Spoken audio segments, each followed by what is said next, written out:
विवेक की तरफ से सभी लोगों का मेरे YouTube चैनल A5 एमोन क्लासेज में स्वागत है। जैसा कि मैंने आपको बीते हुए कल में यूज ऑफ हु के बारे में बताया था, आज मैं आप लोगों को यूज ऑफ हुम के बारे में बताऊंगा, जिसका शाब्दिक अर्थ होता है किसे या किसको।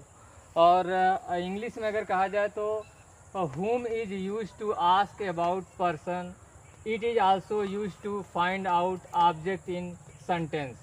हिंदी में कहा जाए तो हुम का प्रयोग व्यक्ति के बारे में पूछने के लिए किया जाता है। इसका प्रयोग वाक्य में कर्म के बारे में पता लगाने के लिए भी किया जाता है। मैं आपको बताना चाहूँगा कि जो हुम का जो प्रयोग होता है विशेष रूप से वाक्य में ऑब्जेक्ट के बारे में। ऑब्जेक्ट माने आपका होना चाहिए कि ऑब्जेक्ट वो व्यक्ति के रूप में हो, मतलब आपको कहा जाए कि सजीव होना चाहिए, अप्रत्यक्ष करने मतलब कर्म होना चाहिए। इसके बारे में पता लगाने के लिए इसका प्रयोग किया जाता है। जैसे यहाँ देखिए, for example, whom do you send a message. Hindi में कहा जाए तो तुम किसको एक संदेश भेजते हो। अब यहाँ है कि इसका आंसर मान लीजिए सपोज दैट दिया गया, I send him a message, मैं उसे एक संदेश भेजता हूँ। तो इसका आंसर आएगा कि तुम किसको एक संदेश भेजते हो, तो उसे। यहाँ देखिए उसे आपका हो गया, उसे यहाँ आपका ऑब्जेक्ट हो गया, यहाँ ये ऑब्जेक्ट हो गया। इंग्लिश में कहा जाए तो यहाँ हिम हो जाएगा।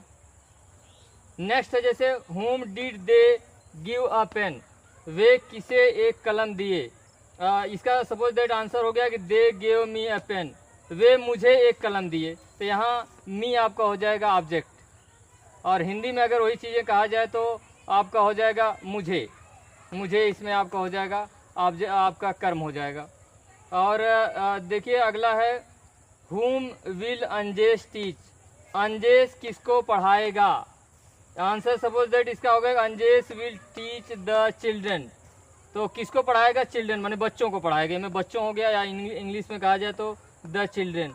तो मैं आपको बताना चाहूँगा विशेष रूप से जो हुम का प्रयोग किया जाता है किसी सजीव कर्म के लिए का पता लगाने के लिए वाक्य में किया जाता है, या तो कहा जाए अप्रत्यक्ष करने मतलब कर्म के बारे में पता लगाने किया जाता है। इंग्लिश में कहा जाए तो इनडायरेक्ट ऑब्जेक्ट के बारे में पता लगाने के लिए किया जाता है।